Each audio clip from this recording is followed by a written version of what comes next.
Little Women by Louisa May Alcott. Part 1, Chapter 1, Playing Pilgrims. "Christmas won't be Christmas without any presents," grumbled Jo, lying on the rug. "It's so dreadful to be poor," sighed Meg, looking down at her old dress. "I don't think it's fair for some girls to have lots of pretty things and other girls nothing at all," added little Amy, with an injured sniff. "We've got father and mother and each other, anyhow," said Beth, contentedly from her corner.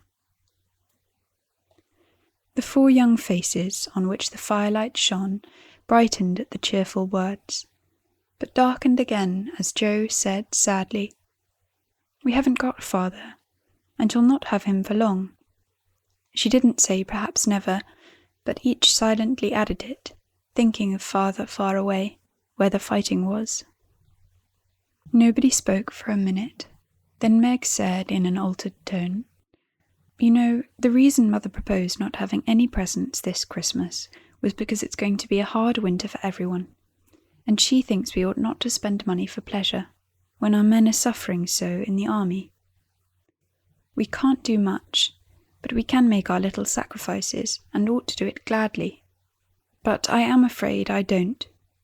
And Meg shook her head, as she thought regretfully of all the pretty things she wanted. "But I don't think the little we should spend would do any good. We've each got $1, and the army wouldn't be much helped by our giving that. I agree not to expect anything from Mother, or you, but I do want to buy Undine and Sintram for myself. I've wanted it so long," said Jo, who was a bookworm. "I plan to spend mine in new music," said Beth with a little sigh, which no one heard but the hearth-brush and the kettle-holder. "I shall get a nice box of Faber's drawing pencils. I really need them," said Amy, decidedly. "Mother didn't say anything about our money, and she won't wish us to give up everything. Let's each buy what we want, and have a little fun. I'm sure we grub hard enough to earn it," cried Jo, examining the heels of her boots in a gentlemanly manner. "I know I do, teaching those dreadful children nearly all day, when I'm longing to enjoy myself at home," began Meg, in the complaining tone again. "You don't have half such a hard time as I do," said Jo. "How would you like to be shut up for hours with a nervous, fussy old lady who keeps you trotting, is never satisfied, and worries you till you're ready to fly out of the window or box her ears? It's naughty to fret, but I do think washing dishes and keeping things tidy is the worst work in the world. It makes me cross, and my hands get so stiff I can't practice good a bit." And Beth looked at her rough hands with a sigh that anyone could hear at that time. "I don't believe any of you suffer as I do," cried Amy, "for you don't have to go to school with impertinent girls who plague you if you don't know your lessons, and laugh at your dresses, and label your father if he isn't rich, and insult you when your nose isn't nice." "If you mean libel, I'd say so, and not talk about labels as if Pa was a pickle bottle," advised Jo, laughing. "I know what I mean, and you needn't be satirical about it. It's proper to use good words and improve your vocabulary," returned Amy, with dignity. "Don't peck at one another, children. Don't you wish we had the money Papa lost when we were little, Jo? Dear me, how happy and good we'd be if we had no worries," said Meg, who could remember better times. "You said the other day you thought we were a deal happier than the King children, for they were fighting and fretting all the time, in spite of their money."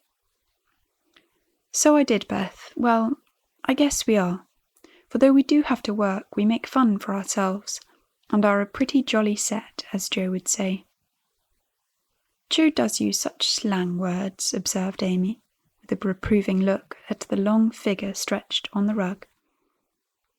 Jo immediately sat up, put her hands in her apron pockets and began to whistle.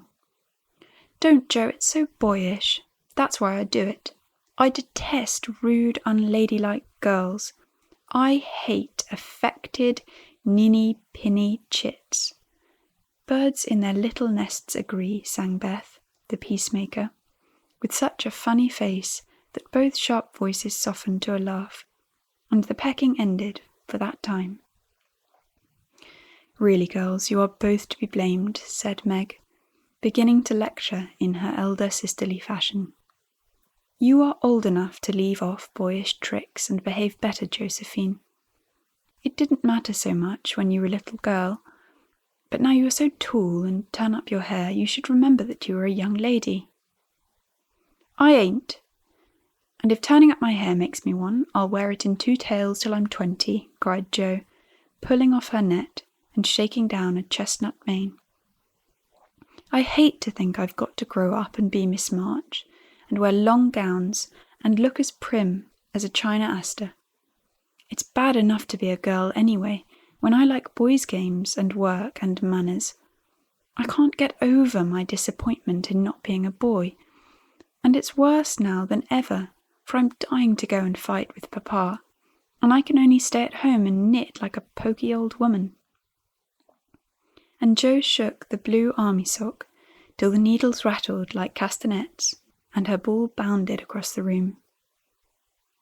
"Poor Jo, it's too bad, but it can't be helped, so you must try to be contented with making your name boyish and playing brother to us girls," said Beth, stroking the rough head at her knee with a hand that all the dishwashing and dusting in the world could not make ungentle in its touch. "As for you, Amy," continued Meg, "you are altogether too particular and prim. Your airs are funny now, but you'll grow up an affected little goose if you don't take care. I like your nice manners and refined ways of speaking, when you don't try to be elegant, but your absurd words are as bad as Jo's slang. If Jo is a tomboy and Amy is a goose, what am I, please?" asked Beth, ready to share the lecture. "You're a dear and nothing else," answered Meg warmly, and no one contradicted her, for the mouse was the pet of the family. As young readers like to know how people look, we will take this moment to give them a little sketch of the 4 sisters, who sat knitting away in the twilight, while the December snow fell quietly without, and the fire crackled cheerfully within. It was a comfortable old room, though the carpet was faded and the furniture very plain, for a good picture or 2 hung on the walls. Books filled the recesses, chrysanthemums and Christmas roses bloomed in the windows, and a pleasant atmosphere of home peace pervaded it. Margaret, the eldest of the 4, was 16, and very pretty, being plump and fair, with large eyes, plenty of soft brown hair, a sweet mouth and white hands, of which she was rather vain. 15-year-old Jo was very tall, thin and brown, and reminded one of a colt, for she never seemed to know what to do with her long limbs, which were very much in her way.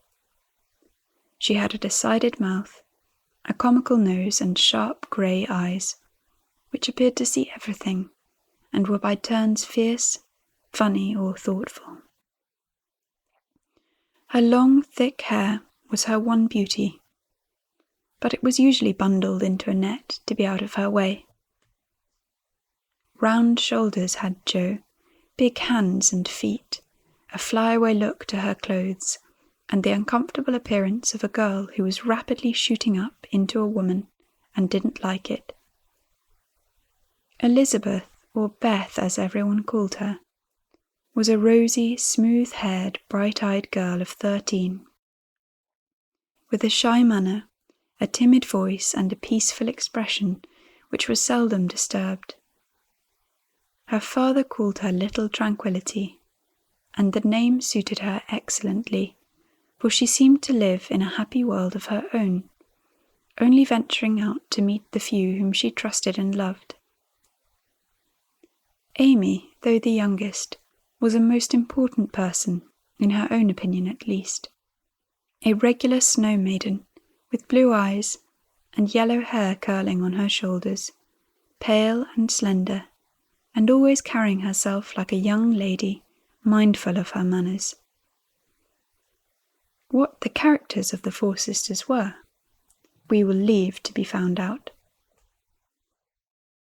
The clock struck 6, and, having swept up the hearth, Beth put a pair of slippers down to warm.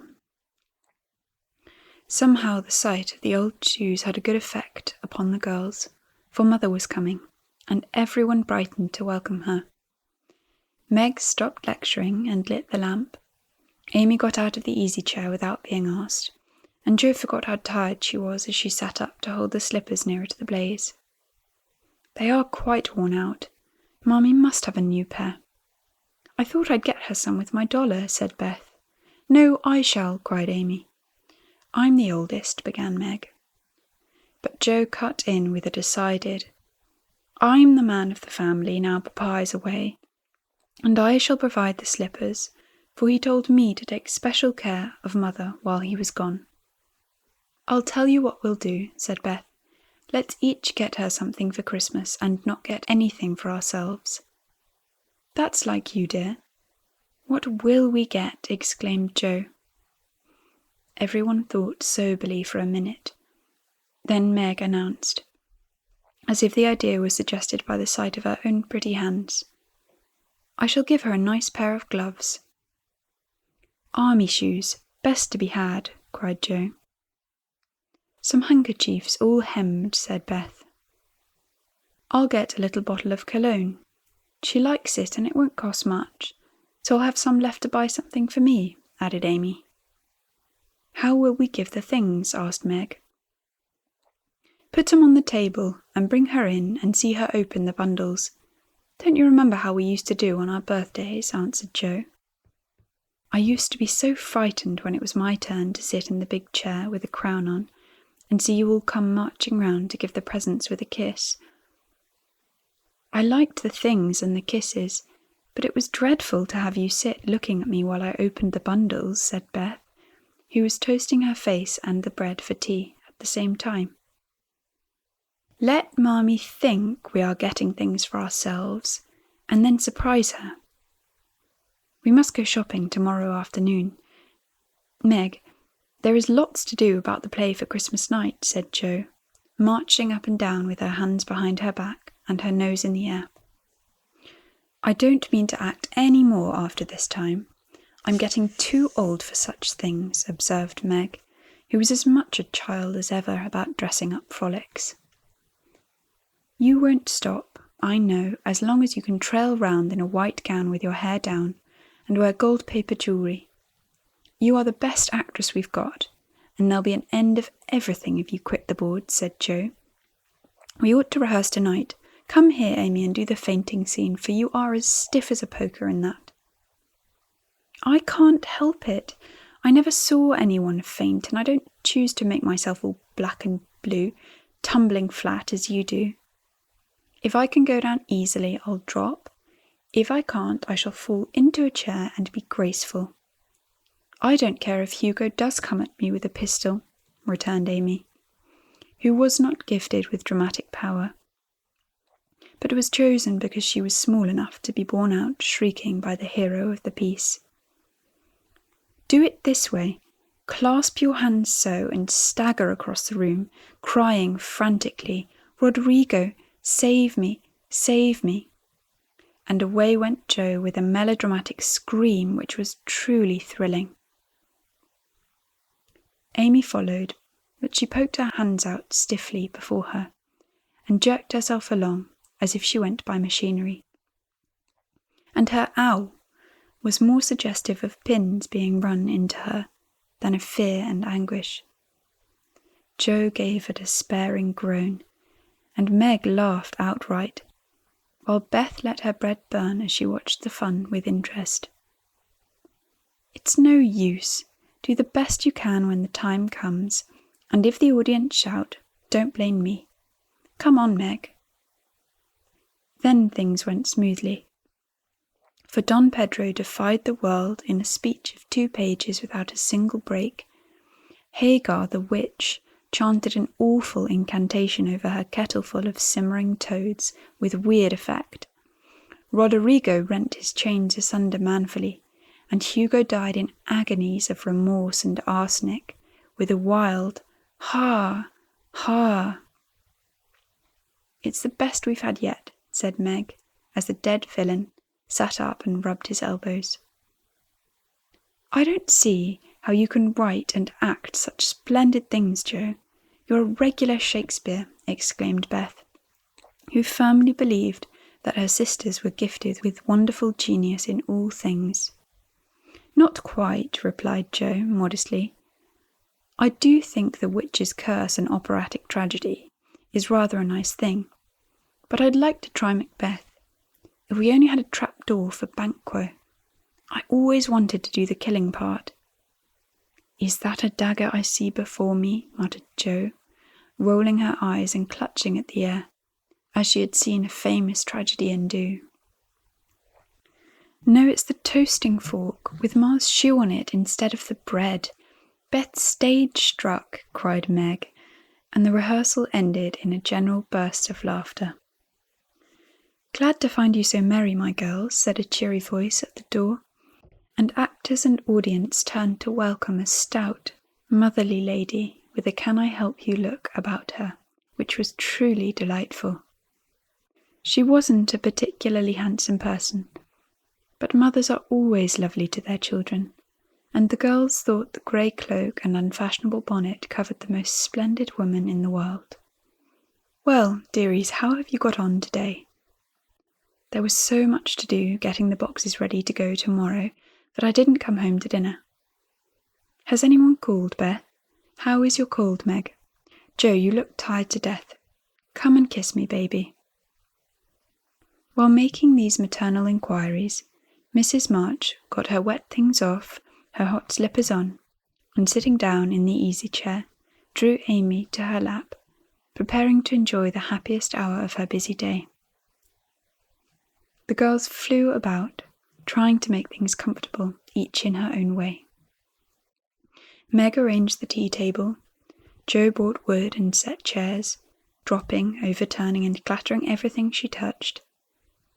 Beth trotted to and fro between parlour and kitchen, quiet and busy, while Amy gave directions to everyone, as she sat with her hands folded.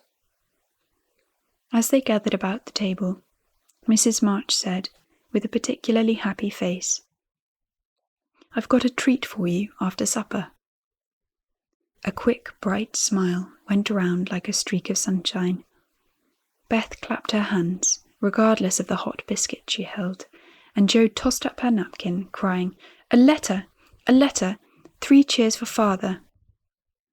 "Yes, a nice long letter. He is well, and thinks he shall get through the cold season better than we feared. He sends all sorts of loving wishes for Christmas, and an especial message to you girls," said Mrs. March, patting her pocket as if she had got a treasure there. "Hurry up and get done. Don't stop to quirk your little finger and prink over your plate, Amy," cried Jo, choking in her tea and dropping her bread butter side down on the carpet in her haste to get at the treat.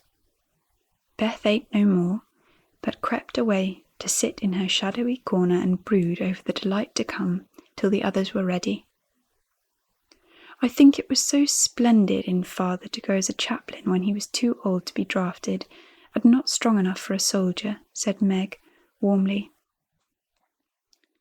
"Don't I wish I could go as a drummer, a vivant, what's his name, or a nurse, so I could be near him and help him," exclaimed Jo with a groan.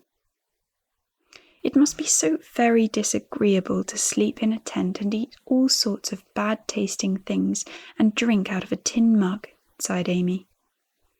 "When will he come home, Marmee?" asked Beth, with a little quiver in her voice. "Not for many months, dear, unless he is sick. He will stay and do his work faithfully as long as he can, and we won't ask for him back a minute sooner than he can be spared. Now come and hear the letter."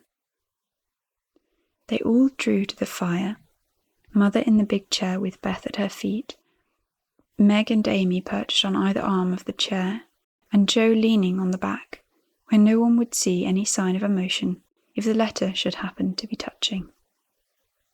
Very few letters were written in those hard times that were not touching, especially those which fathers sent home. In this one, little was said of the hardships endured, the dangers faced, or the homesickness conquered. It was a cheerful, hopeful letter, full of lively descriptions of camp life, marches, and military news. And only at the end did the writer's heart overflow with fatherly love and longing for the little girls at home. Give them all my dear love and a kiss. Tell them I think of them by day, pray for them by night, and find my best comfort in their affection at all times. A year seems very long to wait before I see them, but remind them that while we wait, we may all work, so that these hard days need not be wasted. I know they will remember all I said to them, that they will be loving children to you, will do their duty faithfully, fight their bosom enemies bravely, and conquer themselves so beautifully, that when I come back to them, I may be fonder and prouder than ever of my little women. Everybody sniffed when they came to that part. Jo wasn't ashamed of the great tear that dropped off the end of her nose, and Amy never minded the rumpling of her curls as she hid her face on her mother's shoulder and sobbed out, "I am a selfish pig, but I'll truly try to be better, so he mayn't be disappointed in me by and by." "We all will," cried Meg. "I think too much of my looks and hate to work, but won't any more if I can help it. And I'll try to be what he loves to call me, a little woman, and not be rough and wild, but do my duty here instead of wanting to be somewhere else," said Jo, thinking that keeping her temper at home was a much harder task than facing a rebel or two down south. Beth said nothing, but wiped away her tears with the blue army sock, and began to knit with all her might, losing no time in doing the duty that lay nearest her, while she resolved in her quiet little soul to be all that father hoped to find her when the year brought round the happy coming home. Mrs. March broke the silence that followed Jo's words by saying in her cheery voice, "Do you remember how you used to play Pilgrim's Progress when you were little things? Nothing delighted you more than to have me tie my piece bags on your backs for burdens, give you hats and sticks and rolls of paper, and let you travel through the house from the cellar, which was the city of destruction, up to the housetop, where you had all the lovely things you could collect to make a celestial city. What fun it was, especially going by the lions, fighting Apollyon, and passing through the valley where the hobgoblins were," said Jo. "I liked the place where the bundles fell off and tumbled downstairs," said Meg. "My favourite part was when we came out of the flat roof where our flowers and arbours and pretty things were, and all stood and sung for joy up there in the sunshine," said Beth, smiling, as if that pleasant moment had come back to her. "I don't remember much about it, except that I was afraid of the cellar and the dark entry, and always liked the cake and milk we had at the top. If I wasn't too old for such things, I'd rather like to play it over again," said Amy, who began to talk of renouncing childish things at the mature age of 12. "We never are too old for this, my dear, because it is a play we are playing all the time, in one way or another. Our burdens are here, our road is before us, and the longings for goodness and happiness is the guide that leads us through many troubles and mistakes to the peace which is a true celestial city. Now, my little pilgrims, suppose you begin again, not in play but in earnest, and see how far on you can get before father comes home." "Really, mother, where are our bundles?" asked Amy, who was a very literal young lady. "Each of you told what your burden was just now, Except Beth. I rather think that she hasn't got any, said her mother. Yes, I have. Mine is dishes and dusters and envying girls with nice pianos and being afraid of people. Beth's bundle was such a funny one that everybody wanted to laugh, but nobody did, for it would have hurt her feelings very much. Let us do it, said Meg thoughtfully.